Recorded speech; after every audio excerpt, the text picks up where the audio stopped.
Hey everyone, this is Mike Andes, and you're listening to the Business Bootcamp podcast. And it's been a lot of fun, lots of stuff going on here. This next week now, from the time I'm recording this, we are opening our second location for Augusta Lawn Care Services. So lots of work going into that right now. We've hired like 3 or 4 people in the past couple weeks. And so kind of getting scaled up for that, getting ready to go.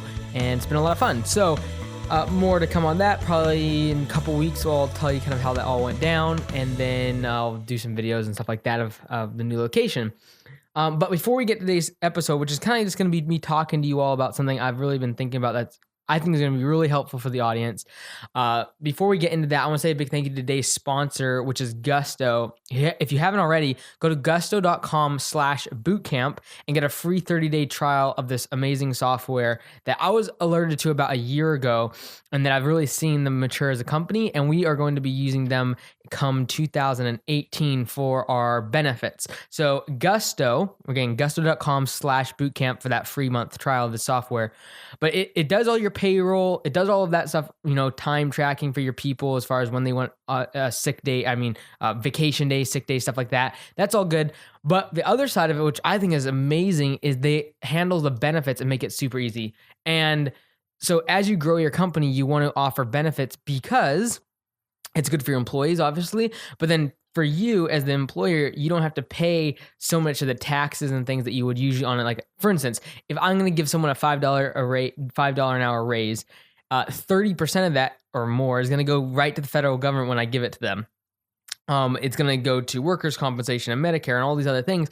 And so really at the end of the day, like more than a third of it is gone. And so if I want to give my employees the best bang for their buck and also still allow them to feel like they're getting compensated well and they feel secure and all of that, especially as they get older, have families, things like that, benefits are super important. So next year we're going to be offering a plan because every single year our employees get a guaranteed salary increase or pay increase. And so what I'm going to do is offer the older ones or anyone really that wants to, instead of getting, say a couple $1 an hour raise or something like that, they can just instead tap into the benefits if they want. And some of the younger people that might be covered health wise or things like that for their parents, they don't really care. They just rather take the cash. Whereas someone that has a family might see value in health or dental or something like that. So we're gonna be rolling that out next year, and we are going to be using Gusto. It's extremely easy to enter all your all your employees' information, their dependents, and it really explains everything, which in a world of benefits can get really, really complicated. So I highly recommend you check it out. Gusto.com/bootcamp. Get a free 30-day trial. And in the How Did You Hear About Us section, put Business Bootcamp Podcast. Now, today what I'm going to be talking about is something that is really important, I believe, for small businesses, and especially as small businesses grow, develop, and mature, how they can kind of get past a little bit of a gap or a hurdle. And what I'm going to do actually is the people that are in this range of income, of gross income, I am wanting to hear from you. And next week, we are going to have a few of you be on the show. So what we're going to do is, if you have a business that is in this range that we're going to be talking about today, and that is from $200,000 to $1 million, if your business is in that range of revenue, I want to hear from you. And especially if you're having problems scaling beyond that point. And I'm going to talk to you today why it's like a hurdle, why that's kind of like the middle ground that you don't want to be in and you want to get through quickly. And just talking really about the experience I've had in the past year of doing that with my company. And if you're in between that $200,000 to $1 million marker, I want to hear from you if you're having trouble getting out of it and scaling the business up. And so what we'll do is just email me at businessbootcamppodcast@gmail.com. In the header, in the title, just say that you're between this range of $200,000 to $1 million in revenue. And then in 2 or 3 sentences, tell me what you're having problems with as far as scaling the business up. Now, you might be asking, well, why is it a problem to have between $200,000 and $1 million in revenue? I know I'm overly generalizing here because some companies would do just fine at $500,000 or $600,000. Some industries or products or online. I know there's anomalies, but I'd say for 80% of small businesses, there's this middle ground you don't want to be at. Because from 0 to 200,000, that's when it's like the solo entrepreneur. Whether you're selling software online or you're being more of a freelancer, you're doing everything yourself, all the billing, customer relationships, website, everything is done by you. And you make you a lot of times this is billable hours type of business, whether it be a lawyer or whether it be someone mowing grass. They have some sort of billable hours. They are a solo entrepreneur, and they're doing everything themselves. They make between 0 and 200,000. That's all fine and good, because if you make 150 grand gross profit or gross revenue and 50% of expenses, you can still take a decent wage of $75,000 home to your income. Like that's your personal income, even if 50% goes to overhead or whatever. Whereas when you start getting over $200,000, usually you're talking about hiring people. And when you start hiring people, you need more revenue, but then you also need to hire other people to do office stuff. And then as the company grows, for instance, like our company, once you get someone in an office, okay, then you start growing up the like lawn care landscaping part of things. Then you need a manager. Then you need more infrastructure as far as trucks and trailers and equipment and office locations and more people. And what can happen, this is the problem, is it's really economies of scale. Like when you have for instance, I'm just gonna take lawn care and landscaping, but you can apply this to really any industry.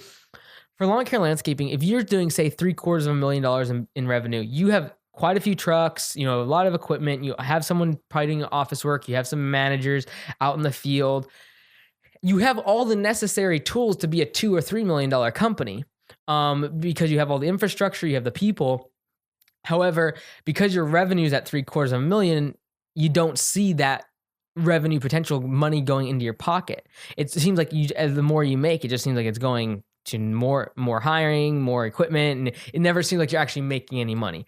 And the reason for that is because of economies of scale. Because if you can do the exact same amount of have the exact same amount of equipment, it's the same amount of managers and executive team, but then just add more laborers, but then go to $2 and $3 million per year in revenue instead of 700,000 or $750,000. If you can do that, the margin is in that big jump there from like $750,000 to $2 million and $3 million. That jump is where you really see the money, because in that middle ground between $200,000 to $1 million, this is just me speaking from experience, is you have to have a lot of infrastructure to get there. Like you can't do this by yourself. You can't be the guy under 200,000, like just doing everything yourself. You've got to hire people.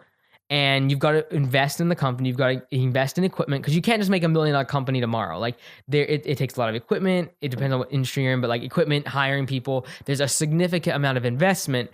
And what I'd encourage everyone in that zone to be, if you're in that zone, you're making 500 grand being a plumber or an electrician or working on websites, and now you have like people that you're hiring and developers and designers, and you're getting to a place where it seems like, okay, I'm making the exact same amount as I was when I was by myself. A designer, developer, a coder might make 120 grand if they do it freelance and work for themselves. They might hire out a team though, me making $500,000, $600,000 a year, but all of a sudden they're making 80, 90 grand a year, working twice as many hours, and just seems like there's no money actually coming to their pocket. It's because you've got to scale up and get going. You've got to buy all this equipment and hire people. And so what I'd encourage you, if you're in that middle ground, to just push through it. I'd scale higher, see what you can do. How many more clients can you get without having to buy more infrastructure, open another office, hire another expensive person in your executive team? How can you do it with lower wage employees? Like, I'm just trying to scale out of that position. The reason I'm talking about this is because, last year we were in that middle range, and this year we've broken out of it. And I've seen the difference in, number one, how the business operates, the efficiency, how I'm delegating more, working less, like way less in the field. And then two, I'm seeing just the monetary benefit of scaling that high, because we have the exact same office location as we did last year. Although, now we're adding the second one, but like up until this point, we've had the one same office location, same amount of rent, basically the same amount of utilities that we paid last year. That's a fixed cost. And if you go way back into the podcast archives, you hear me talk about fixed costs versus variable costs. And when you have a fixed cost, like office rent or a truck or some piece of equipment, you want to maximize how much you can get out of it. What I mean by that is like our office. Last year, we paid the exact same monthly rent as we did this year, but this year we had more employees and everything like that. those are variable costs because the more work we got, the more employees we got. But if you have fixed costs, you want to maximize those things out. If you have 5 trucks on your fleet, you want to make sure that they're busy 24/7. Well, not 24/7, but like you want to make sure they're really busy before you get a sixth truck. Sorry. Essentially, you want to maximize the value of your fixed assets. And so if you have a $500,000, $600,000 company, I'd be looking for ways to break out of the $1 million marker. Like, how do you double in sales, but then not have to open a second office or hire a $120,000 coder? Like, what can you do to break through that kind of barrier? It is a barrier because literally this is my hypothesis.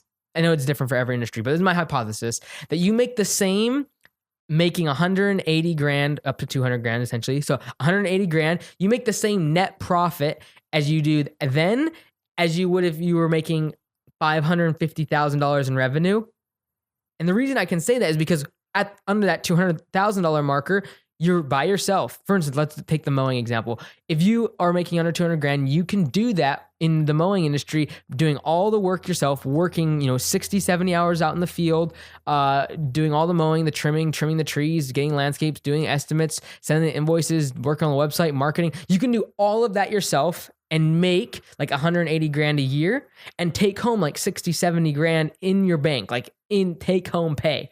That's making like under 200 grand. Now let's fast forward to someone that has, 2 or 3 trucks, 4 or 5 employees, an office worker, has an office location now. It's a lot more overhead. They're making $550,000. But by the time you take away employee pay, 150 grand, then rent, several trucks, the insurance, all of the taxes, like they're right back at 60, 70 grand take home pay. And so I really feel that until you scale past a certain point, that middle ground, it's hard. It's hard. It feels like you're spinning your wheels because the company is growing, the revenue is growing. It's like, why am I not seeing more money actually coming into my bank account? Why is my take home pay not increasing? And if you're in that zone, I just encourage you to push through it. Focus on the sales aspect to get to a certain point. There is a tipping point. There's a place, and I feel it's around $1 million for most companies where you are maximizing the efficiency of your fixed assets, whether that be office location, equipment, things like that are fixed costs and fixed assets. You're maximizing their value, and you're getting the most sales possible without having to increase your variable costs. So that's what I'd encourage you to do today. And if you're in that zone from $200,000 to $1 million, I want to hear from you. If you're having trouble and you've plateaued maybe at 500-600 grand a year, you have several employees, I want to hear from you. And I want to help you see if there's any ideas I can give you to get to past that $1 million marker. I promise you, the amount of work it takes to go from 0 to 500,000 in a company in revenue, it's way easier to go from 500,000 to $1 million. I can absolutely guarantee you that. The startup phase, getting the right few people on board to get to that $500,000 marker, that's the hardest part of your business. I promise you, the money is made though in that next little bit. And the positive part is going from 500,000 to $1 million is easier than going from 0 to 500,000. But the money is made from the 500,000 to the $1 million marker because you got all those fixed assets, you got all those things you've got to pay for, you got the people in place that you already needed to get from 0 to 500,000. Now you can go from 500,000 to $1 million and really begin to see the difference in your pay, your take-home pay. Once you clear that $1 million marker, now you have scale, you have a real business, you have enough money to, if you need to go expand like we're doing right now, getting in that, we are getting more fixed assets and we're investing in another office and more people and more trucks. Like because now, we're going to do 5, 10, 20, million, right? So as you grow, I just encourage you, so many people get caught in that zone. And what happens is they're like, okay, I could scale up, get to $2 million in revenue, or I could stay where I'm at, 500, 600 grand, or I could go back to being a solo entrepreneur and go under 200 grand in revenue. And so they look at where they're at right now and the $200,000 part, and they're like, man, it's like I'm making the same amount of money. I don't have to deal with the headaches of people and employees and all of this other stuff and hiring. And it's so much more simple. I can just go back and work myself. And then they end up doing that and going back to working 80, 100 hours a week out in the field or doing the actual grunt labor part and not being able to work on the business. They're constantly in the business and they're not able to really make a real company. But there's a few people, and this is what I'm trying to help this next week. I want to help a few people do this. If they decide that in order to make the company viable, in order to make it successful, and where they're not pouring a bunch of time and money and energy, and it's not going anywhere, like they realize they got to scale it up. They got to go to the million plus marker. And so what I'd encourage you to do, if you're in that zone, send me an email, couple sentences explaining to me what you're having trouble with, if you've plateaued, if there's something specific that you know you're kind of butting up against to get to that $1 million marker and expand the company. I'd love to hear from you. And next week, we're going to have a few of these live calls from those individuals, and we're going to talk about how they can break through that barrier. I feel it is like a sound barrier. Like when an aircraft is taking off, and once it gets to that sound barrier, it's more efficient, it can go faster, but it has to get to that big, that sonic boom, that getting through that sound barrier, breaking through that a certain speed threshold that once they're past it, it's much more stable. It's much easier of a ride on the plane once you get through that. There's a lot of turbulence, there's a lot of pain in that sound barrier, and I really feel the sound barrier is that middle ground, $200,000 to $1 million. I know it's a big range, but like that's the middle ground. Less than that is all good and fun and games. You're on the runway. You can drive around on the plane. It looks cool, But once you break through that sound barrier, you're up in the air. You're up in the air for that $200,000, that $1 million marker. There's a little bit of turbulence. There's a sonic boom. Like you're bumping around. But once you even out, 30,000 feet up above the ground, you're at that $1 million marker. It's much easier. And I don't mean it easier in the fact that you're going to have to work less and you're going to sit back and take it easy and all that. I mean that you're going to actually see some revenue coming back to you into your personal account. Like there's money now in the bank. And so I'd encourage you, if you're in that zone, let me know and we'll see if we can give you an idea to break through, whether it be a marketing tip, something that's happening in HR. See if what we can do, look at your website to see if we can drive that revenue marker for 2018 to that $1 million marker and beyond. I'll talk to you guys later. I appreciate so much. I don't say this enough. I appreciate so much how much you guys come on here, listen to me every day, every week, every episode. And it's been a wild ride, lots of fun, so much interaction with you. And I appreciate every single one of you. Until next time, be great, because nothing else pays.